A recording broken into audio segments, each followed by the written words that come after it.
This is Kelso Surgeon. Thank you again for tuning in to Handicapping 101. Today it's all about the NBA All-Star Game.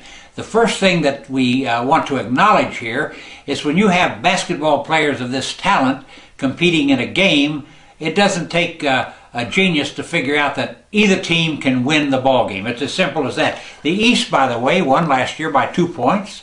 The East is 4-2 in the last 6 NBA All-Star games.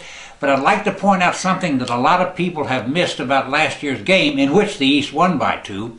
The East got the job done, but the West played without Kobe Bryant and 2 or 3 other guys who were voted on the All-Star game, All-Star team. They couldn't play because of injuries. So I think there's an element of revenge this time around, and maybe I would give the West a little edge in that particular category.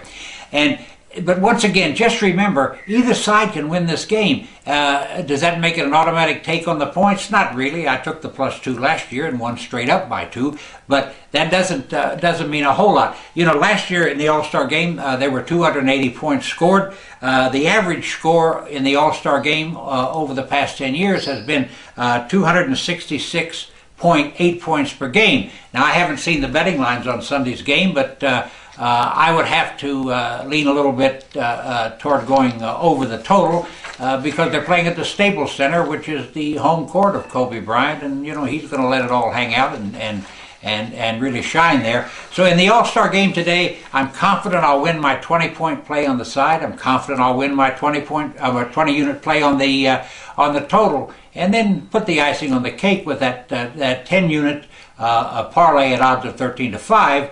On the side and total parlay. Now in college basketball, you know, we've reached a critical point of the season, and you've got to pay attention. You've got to give underdogs special attention. You know, I've released a lot of underdogs this week, and it's worked for me. You know, my High Rollers Club, my personal best club, 6-1 against the number this week, and used games that were all incentive driven.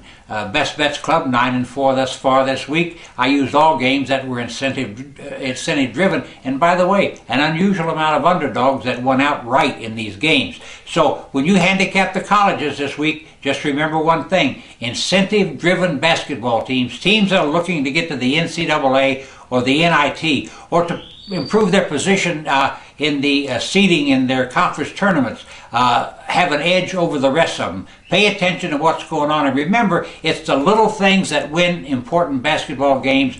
Pay attention to the little things, and you'll get the job done. Thank you very much for watching. We'll be back here next week with more of the same.